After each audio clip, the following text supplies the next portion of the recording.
Welcome to Career Tools. Today's topic, resume accomplishments, examples, part 2. Here we go.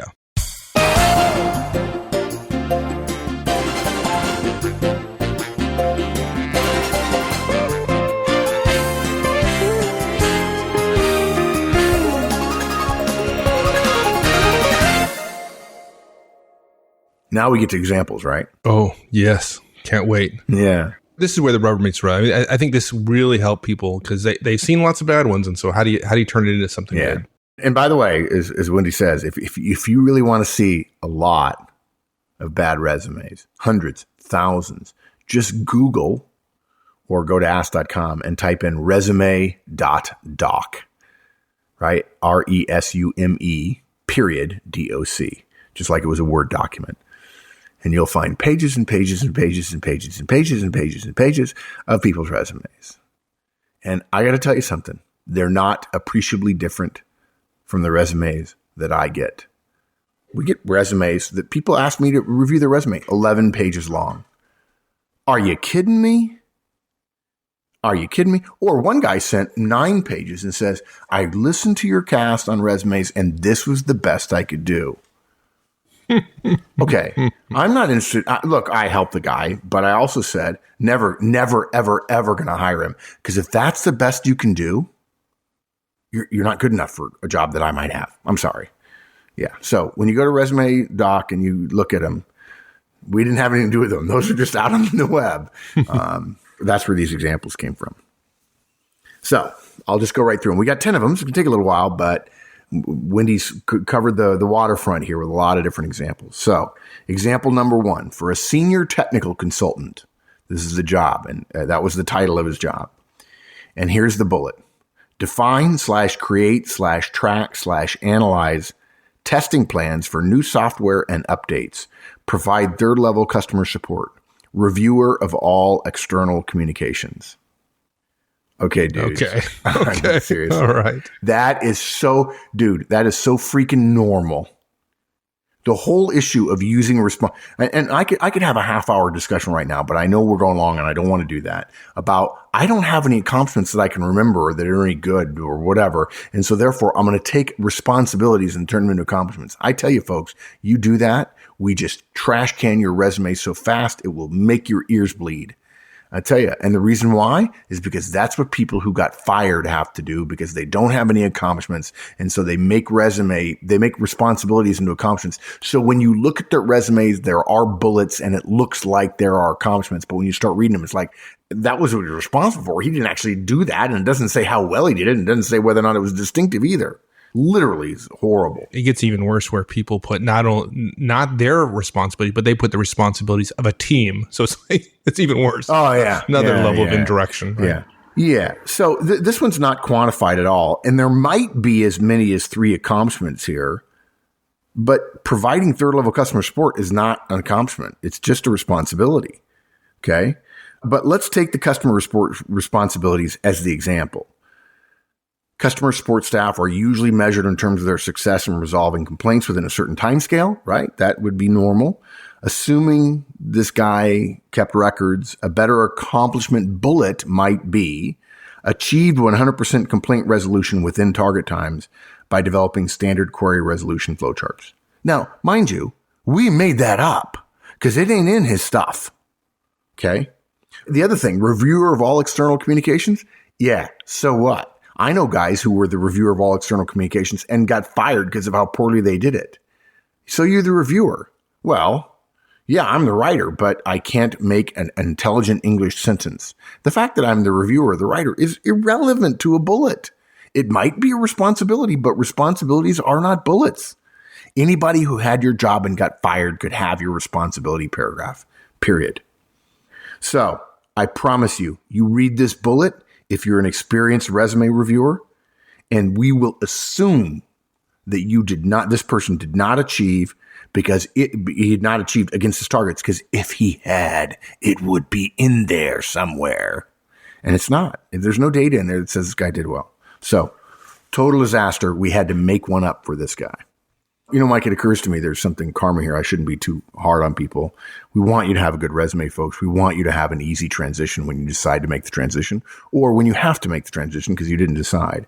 But heaven forbid that one of the people listening, one of their resumes was one we picked from randomly out of the internet. I can't imagine. That would be bad. Yeah, that would be bad. Yeah. Example number 2. This is for a network administrator job, or that's the title of the job Wendy got it from. Migrate company from Microsoft Hyper-V to VMware ESXi. So one more time. Migrate company from Microsoft Hyper-V to VMware ESXi. Okay. First of all, it's too short. It doesn't include stuff we want to know. A migration is a project.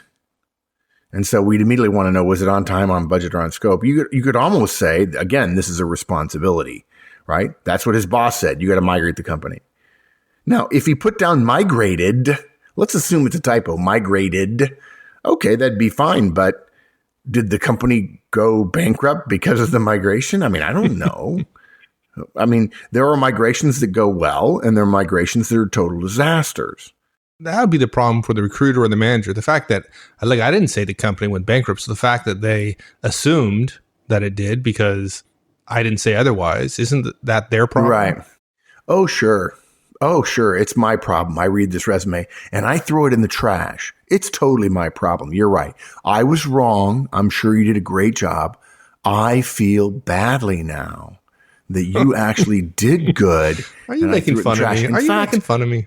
Mike, it just occurs to me. I've just had a flash of really, it's incredible. Now, the beauty of your words have caused me to realize the shame and guilt I must feel for the tens of thousands of resumes I've thrown away that were nowhere near anything close to what I was looking for.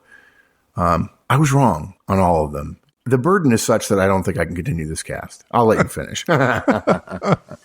No, we don't feel bad. Now, look, there are times when I look at a resume and I go, there's something my gut is telling me this guy's good. And I might actually put him in the go pile, but I usually don't because there's almost always 2 or 3 resumes that are just spot on perfect. Now, it could be that person turns out bad, but I only have to go on what I have in terms of the resume.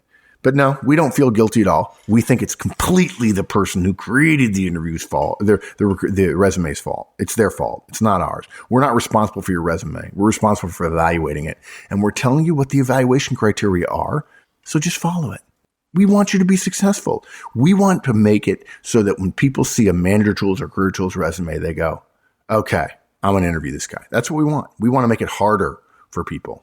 And we want you to be better at scanning them because you'll be able to do that. You'll be able to reverse engineer this as a manager. Okay, so if you don't include on time, on budget, on scope, okay, that you achieved to deliver your project within the parameters, I assume you didn't. So you've got to include something about on time, on budget, on scope. So let's change this one again with facts not in evidence in this bullet. We're making stuff up in order to create what could very well be a fiction.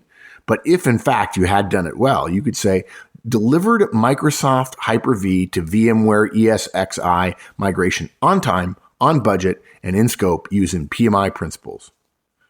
Hooah. That's good. Okay? A few numbers would be better, though. I mean, there's no quantification. Yeah. Right, so. Oh, gosh, yeah. You're absolutely right. So, delivered 4,000 person / $4 million budget Microsoft Hyper-V to VMware ESXi migration on time, on budget, in scope, using PMI principles. Hooah. I like that better. Yeah. Yeah. Now, to be honest, if I knew the company used Microsoft Hyper-V and or VMware, because that takes up so much space and I wasn't sure I would get to one line, I might actually take that out and use the abstraction for what Microsoft Hyper-V and VMware ESXi are. For instance, if they were both relational database platforms, I could put database platform migration and I would save maybe 10 spaces or something like that. Or just database migration. And then when somebody asks what database, oh, it's Hyper-V to VMware ESXi. Oh, no, we use ESXi. Oh, cool. Good. Lucky me. Cool. Okay. How about another one? Another one in the technical world, project management consultant. Here's the bullet. Consolidated 25 million plus in accounts receivable data into one central office database infrastructure and network. Objectives included backup and backout procedures and validation of DB integrity once in production.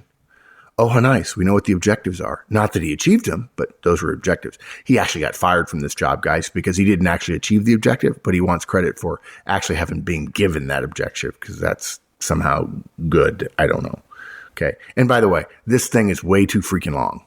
It's Tolstoy. It's bad. Look, guys, any accomplishment which is made up of multiple sentences is too long. I'm going to say that again more slowly. Any accomplishment bullet which is made up of multiple sentences is too long. Okay? Your resume needs to demonstrate that you can communicate clearly and succinctly, which is to say one less sentence, please. Second, in this case, I've already said it, this accomplishment tells you the aim of the project, backup and backout procedures and validation, but it doesn't tell you if that stuff was achieved. I mean, I'm sorry. As Wendy puts it, we know what this guy was supposed to be doing. We don't know if he actually did it. Fail blog. So let's try this. Again, assuming facts, not an evidence here. Delivered consolidation of $25 million accounts, receivable data points into central office database, including required backup, backout, and integrity validation on time and budget using additive linear models for capacity planning. Okay. So that's better. Dude, that is forever. It is one sentence, but it is forever. A long sentence. So, okay, I'll desiccate it some more in a good way. And by the way, folks, I'm not saying desecrate. I'm saying desiccate, DESSICATE. Look it up. Okay. Delivered 25 million data point consolidation on time and on budget, including 100% integrity requirements, capacity planned with additive linear model. That will fit on one line of a resume using our formatting guidelines. Hooah. That's good. And there's a lot of meat in there. There's red meat in there for somebody to say, oh, tell me more about the additive linear model, or tell me more about the 25 million. Or you say on time on budget. What was the budget? What was the timeline? And now you're talking about what you did and how well you did it. That's exactly where you want to be. That's a sweet spot in an interview. You don't want to chat about the Wall Street Journal or about the weather, or about sports for 20 minutes. You want to get right to the meat of what you did. And look, if you spend an hour talking about what you did and how well you did it, and the tactics and techniques you used, and how you manage projects and how you work with people, and you don't get the job, you were treated fairly, and that's okay. If you don't get to that stuff, or if you give vague accomplishments and people don't know enough to ask you good enough questions, then you failed. And you failed going in, not actually in the interview, because they didn't know what to ask. Okay. You got another one for us? So yeah, I've got another one. The fourth example, a Linux system architect. Okay. Here's what we got. Develop QA processes and manage user acceptance test of 1,000 plus WISE custom application scripts in support of 10,000 seat. I'm sorry, I just can't finish. You can't finish it? Do it. Is it just because I've been doing these for 25 years and I've just gotten cynical? I'm going to try it again. Nobody laugh. Nobody laugh. All you listeners out there, don't laugh while I'm reading this, because if you laugh, I'm not going to make it through. Develop QA processes and manage user acceptance tests of 1,000 plus WISE custom application scripts in support of 10,000 seat Windows 2000 rollout using 12 project resources. Whoa. Okay, so what was the accomplishment? Well, I understand there's much activity in there, but I finished the sentence. What did you do? The accomplishment was I finished the sentence without laughing. No, look, it's not an accomplishment. It totally is not. He just describes activity he did. The question the resume needs to answer is not just what did you do, but how well did you do it? It's not enough to tell us what you did. It's not enough to say you did a project. It doesn't matter. Describing activity is not enough. Okay, maybe he developed the processes, but if they weren't implemented, or if they were and they didn't have any effect, the activity has no value. Every accomplishment needs to tie back to revenue or cost reduction for the company, or some form of process improvement in terms of time, which then could be translated, of course, into cost. Okay. A better accomplishment would be reduce bugs / lines of code 15% by developing and implementing QA processes. Period. Now, you say, wait, how did you know that? We didn't. We had to make it up, because when we read this thing about QA processes and user acceptance tests, like, no, I'm sorry. Yeah, that seems normal for this job, but I don't know how well you did it. And if I don't know how well you did it, I assume you did it poorly. Now, again, you might judge me. You might find me lacking. Trust me, I'm okay with that. But I've got 500 resumes to go through. HR doesn't know what I do. They really don't. You tell them whys, they're like, user acceptance test. That's something right with QA. I don't know. And so what, you're going to rely on them to make the screening? No, you got to do it. So you take a whole bunch of resumes home, and while everybody else in your family is watching TV, you throw resumes in the trash. That's what you do. And I talked to a manager once. I said, how many resumes do you take home when you got? He says, I don't take any resumes home. I just take whatever HR gives me and set up interviews. In fact, HR does it for me. It's pretty great. Really? Wow. Okay. No, not good. Okay. Yeah. Okay. Another one. Yeah. Number 5, beta program manager. Here's the bullet. Fielded most of the communication addressed to the beta group, both internal and external. Okay. I Really? I really don't know what that means. Dude. Right. Yeah. There's 2 big things. Can I change that? Let me just say there are 2 gigantic things wrong with this accomplishment. It is the most incredibly vague thing I've ever read in my life. And I'm thinking, what does fielded mean? Fielded, right? Is the mailman threw letters through the door or the transom and I caught them. Hey, he's out. I caught it on the fly. Oh, that was a one-hopper. I short-hopped that one, so he's safe at first, right? Or does it mean he answered each one personally? And was it phone or voicemail, or was there a bug report, or, was there a project database reporting technique everybody reported to the beta group for, or were ideation, we're doing brainstorming meetings or something? I don't know. Okay. Look, you don't know whether he answered every single communication personally, really stupid idea, or that he literally just noted that things came in and they all came into his email address and he farmed them out. Again, really stupid. Well, the one that gets me though is the word most. Like, oh, that was what does that mean? It's like I got all of them except the one that caused the project to fail, or I don't yeah, most. Well, I'll tell you, this person's probably thinking, I don't remember the percentage. I don't want to say a percentage. Okay, good for you. We appreciate that. And you're thinking it had to be 90, but you can't say 100, so you say most. Trust me, folks, most to me means 50.1%. And it implies that in the 49.9% was one that was really important. Right. That's what I think. Yep. Second, but look, even worse, this guy's the beta program manager. He's talking about communications. I mean, okay, communication is important. It's almost as important as people. More communication is better, so I've heard. But is it important for a program manager to be dealing with all or most of all of the communications? Hell no, it's not. I mean, this accomplishment, which is not an accomplishment, implies he was down in the weeds dealing with everything, and that makes him a bad beta program manager. Your accomplishments need to reflect the level of your role. So what would be a better one in this case? We're going to crawl out of the cellar here. Achieved 100% turnaround of all communication within deadlines by managing goals and workload of a team of 3, period.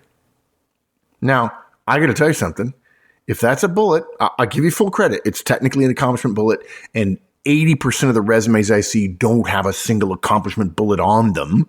Yay, we got an accomplishment bullet, and it's really lame. And so I wouldn't, we use a little alchemy to turn nothing into something, but it's a pretty low level something because we didn't have much to work on. Good. Look, if you're the beta program manager, I want to know about beta releases, and I want to know about how many betas become alpha, and I want to know, how many go into production, and I want to know what your budget was and how many projects you delivered on time. And so, yeah, pretty simple stuff. There you go. All right, we're halfway through. Give me one more. Cool. Okay. Web developer. So here's the accomplishment. Actual accomplishment out on the web. Worked on websites, promotions, and email newsletters for Nestle Nutrition, PowerBar, Priya, and other sites. Okay, those are Nutrition, PowerBar, and Priya, I'm sure, are brands or products for Nestle. Okay, so again, this person is falling to the trap of describing an activity versus an accomplishment. But the other thing here, though, I think the person's falling into that kind of bugs me a little bit is as if just working with Nestle or PowerBar, Priya, whatever, like that's sufficient. Oh, they worked on a well-known site, so that's sufficient. Yeah, there's 2 sides of this. First of all, I understand the interest. And if you do put that in, and we generally don't recommend it, you do get a little bit of credit for top-notch company, so probably using effective protocols and principles. And you can't be an idiot and work for one of the top 100 companies in the world. They're going to suss that out pretty quickly. We often see this in the technical field, in the web developer, and in the kind of jobs that can be contracted or it can be outsourced. When a consultant or a contractor wants credit, maybe he works at contractorssmallcompany.com and he gets bid out on a job and he's got 3 months to work for Nestle and he wants his resume to show that he worked at Nestle. It's not appropriate, folks. Unfortunately, the customer is really not that important. What the customer thought of your work is way important. Now, look, it's great that you work for Nestle. If, when you finish the project, they said, we're never working with you again, you failed, dude. If it's not clear on your resume that you didn't fail, this is a great line. If it's not clear on your resume that you didn't fail, the reader, me, is going to assume you failed. But guys, those of you who know us know what's the purpose of interviewing? If you're an interviewer, what's the purpose of interviewing? To say no. Well, isn't resume just a digital extension of interviewing on the front end? Sure it is. It's a weeding out process. I'm trying to say no. So yeah, I'm looking for a reason to say no. This guy didn't say he didn't fail. He failed. I'm sorry. It doesn't make me a bad person. Sometimes I feel like a bad person, but I know I'm secretly not. So let's make that a little bit better. Achieved 100% on time, on budget. Again, now, guys, to be clear, facts not an evidence. But anyway, achieved 100% on time, on budget, and customer satisfaction by developing 75-page Flash-enabled website for Nestle. Okay, cool. Or achieved $4,000 additional follow-on revenue by developing 75-page Flash-enabled website for Nestle. And there now, what you're talking about is you're not name dropping, right? And you could take out the Nestle. But now you have evidence, additional follow-on revenue based on the work that you did. That is success. That's a lot better. Okay. One more. Yeah. Language coordinator is the job. Here's the bullet. Became conversant with the different aspects in the insurance domain. Oh my God. I'm going to start again because I was just on a ramp. You just couldn't do it, could you? I was on the guffaw ramp. Okay. And by the way, folks, we read these casts before. We know these casts well, but I get excited about helping you guys. And then I read these bullets and it just takes me to this place that, I don't know, I feel like I'm reading somebody's resume and it's just awful. Became conversant with the different aspects in the insurance domain through working in the discipline with various insurance organizations. Look, folks, we could argue semantics, but we're not. Learning something is an accomplishment. So, okay, that's an accomplishment. So is tying your shoes, okay? Neither one of them are an accomplishment that needs to be on your resume. Sorry. All companies care about are revenues and costs. In other words, results. This accomplishment is not tied back to a reduction in cost for the company that this person worked for. And because of that, it's completely and utterly irrelevant. You can see the logic, though, right? I mean, there is some logic there, right? I learned this. It's incredibly important to know it, and I know it, and therefore it's valuable. So that I like that. You know, yeah. So let me put on my helper hat rather than my cynical. I've seen 50,000 resumes, and I have a BS detector on resumes, or I just have a crap detector. And I'm like, oh, this one's crap. You're right. The logic is there. And what I would suggest, guys, if I put on my helper hat, I say, okay, let's tease that logic out a little bit. Okay. Why is it valuable, right? You learn this. It's important to know this from insurance because you're doing this stuff and coordinating language. Okay, good. Help me with that. Why is you knowing that important? Where's the value? Now, okay, you start working at it, you think, well, why do I want to tell this guy that I learned a little stuff? Well, I was better. I got put on more jobs or whatever it is. And so then you're able to think that through a little bit further and you realize the learning in and of itself is not important, but the value you could deliver based on the learning was important. And so you now have a bullet that says reduced labor costs by $40,000 by developing insurance knowledge and averting need for additional hire. Okay. My kind of guy. I got to tell you something. When I turn to my team and say, what do you think? We need somebody else? The right answer is always no. It is. It really is. Now, 9 times out of 10, the right answer is no. And then at the end, when everybody goes, yeah, I kind of think we do, then we're okay. But if you're the person who figures out, no, we'll figure out how to do it. And you just learn, you learn something new. You go make some relationships somewhere in the company. You create some additional efficiencies because you're willing to work at it. And suddenly we don't have to hire somebody new. That's huge. People are expensive. They're the most expensive thing on the balance sheet, and they're expensive every month. There you go. Yep. Little knowledge. Basically what this says. Results. Yeah, I could do 2 jobs. What's not to like about that for a hiring manager who doesn't have enough staff or enough budget? Yeah, I'll do both jobs. Really? And by the way, you know what's funny? The guys who can barely do 1 job, they want to get paid for 2. The guys who volunteer to take on the second job, they never ask for a second pay. They don't say, you need to pay me more before I'll do it. No, they just say, no, I need to do it. There's an idea of generalizing themselves to everybody else. And they say, if everybody else behaved this way, we'd be really profitable. We'd be really productive. And they'd be right. Love those kind of people. Good. Okay. How about another? All right. Java contractor. Okay. Member of design and development teams to create J2EE app to replace legacy wholesale floor plan application. I suspect, based on what I know, floor plan application, if you don't know this, in the automotive industry, folks, there's something called the floor plan where cars are put on dealer lots based on something called floor plan. But anyway, you say to yourself, member, right? I'm a collaborative person. And in the last 20, 30 years, there's definitely been a trend toward ever more team orientation in the workplace. There are MBA programs that no individual gets a grade. It's always team grades. Everyone recognizes today that without other people, your job really couldn't get done. That's the whole point of being in a larger organization, to allow the specialization of labor. Marketing needs production needs marketing, blah, blah, blah, blah. But guys, unfortunately, your resume is still about you. Okay? It's about the difference that you can make to a particular company. What the team achieved matters much less in this context, your resume context, than in any other. What did you do is what's important. Not to say you can't talk about your collaborative skills as the method, but you've got to talk about your achievement. What was your contribution? What happened that if you had not been there would not have happened?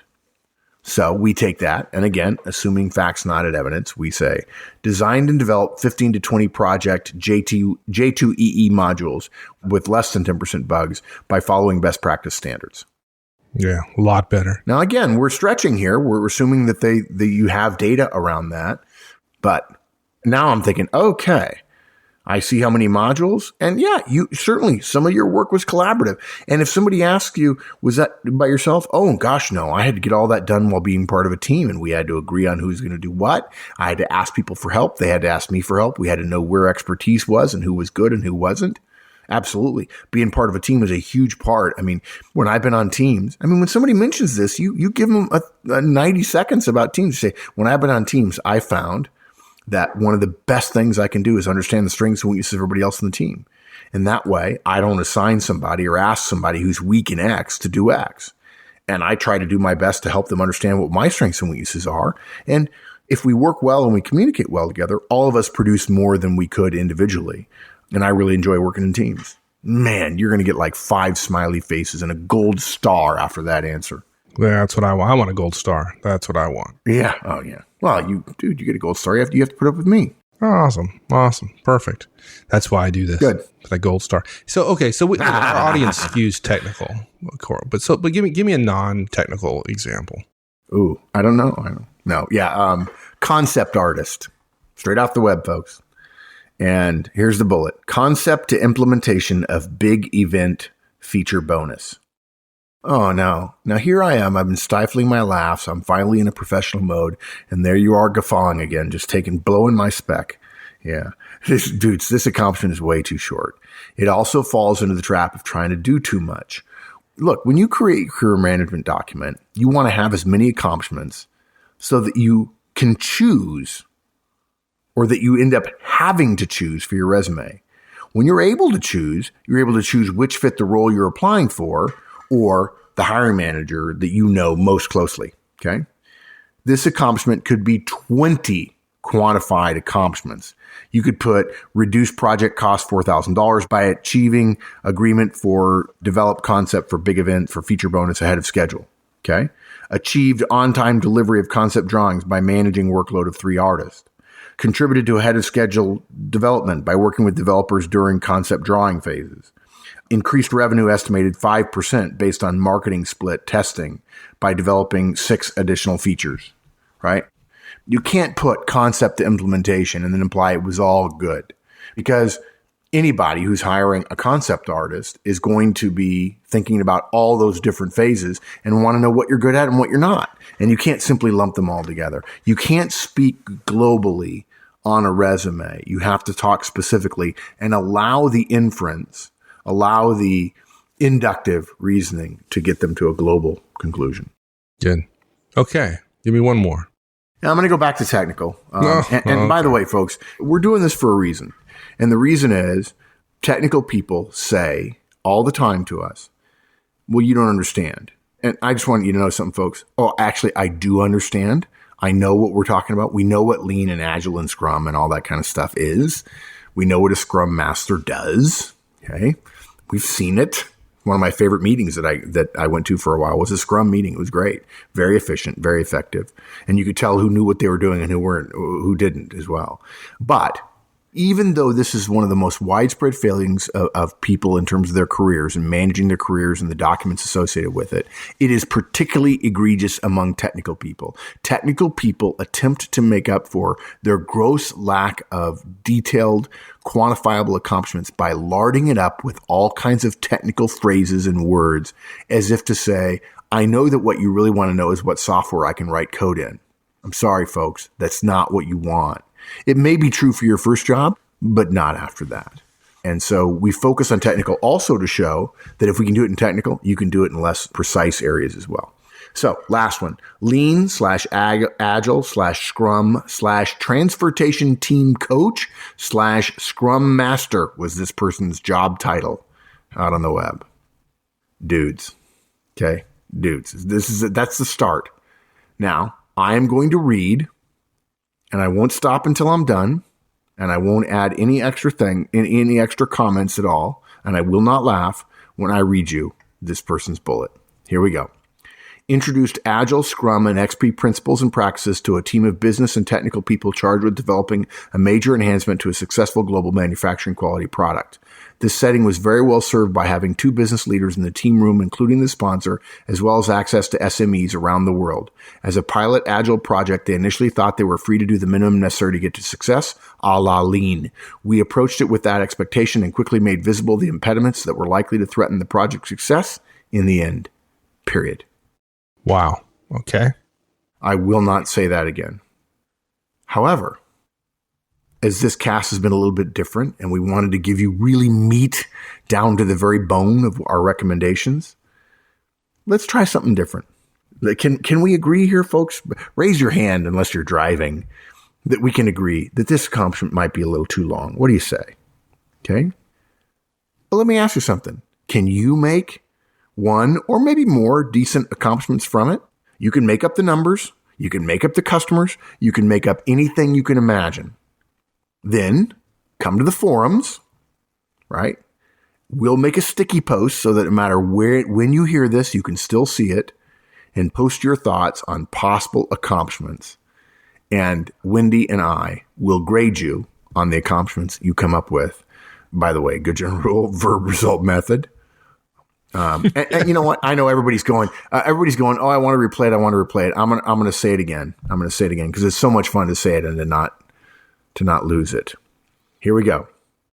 Introduced Agile, Scrum, and XP principles and practices to a team of business and technical people charged with developing a major enhancement to a successful global manufacturing quality product. This setting was very well served by having 2 business leaders in the team room, including the sponsor, as well as access to SMEs around the world. As a pilot Agile project, they initially thought they were free to do the minimum necessary to get to success, a la Lean. We approached it with that expectation and quickly made visible the impediments that were likely to threaten the project's success in the end. I love the last 2 words of that one, the end. This reminds me of the oldest joke in technology and software development. The software development manager turns to the software developer and says, I love everything about your code except the end. And he says, what's wrong with the end? And he says, it's too far from the beginning. So look, this is a chance to be interactive, guys. Come and Wendy and I will take a crack at the stuff that you guys put on there. We'll keep it at the top of something. I'm sure it's already set up. Feel free to come in and take some cracks at it and learn. And we'll be happy to exchange ideas with you as well, and judge you on your effectiveness as well. The last thing in the world you want is to have started off on a good career, to have some good accomplishments underneath your belt, but not know how to communicate them, and essentially do a Romeo and Juliet, where if the company knew how good you were, they would have hired you and you would have gone to work for them. But because your resume was so terrible, it didn't capture how good you were because you talked in the wrong language or you didn't use verb result method, you end up not getting the opportunity. And that's just a shame. We want to make this process efficient. And the more people who are playing within the rules that exist right now, in 100 years, the rules will be different. But for now, these are the rules. And let's get good at the rules so the right people get the right jobs so we can all be more efficient and effective. And highlights again from the cast. Remember, verb result method. You got to make a note of your accomplishments regularly. We recommend once a quarter sitting down, jotting them down, putting them in your CMD, your career management document. And then hopefully we gave you enough examples. Accomplishments, folks, are the engine of your resume. Without them, it just doesn't go anywhere. Getting them right is as easy as following the formula, and the formula doesn't hurt you the way you might think. It actually helps you. It makes it clear and concise and crisp and obvious to us. In the same way that after a storm goes through and the sky seems particularly clear, in part because there's no extra water in the air, so it's very dry, it's very clear, you seem like you can see further. That's what we want. We want you to get through all that crud and get to the other side of the storm where it's nice, clear, and dry and you can see forever. And look, come to the forums, make some suggestions. And by the way, if you're struggling with your resume and you need help, come to the forums and we'll help you. Or many of the other hundreds of people who are there every day will help you as well. Awesome. All right, my friend. I enjoyed it. Thanks, partner. All right. We'll see you. Thanks, everyone. That's it. We'll see you next week. In the meantime, have a great one. So long.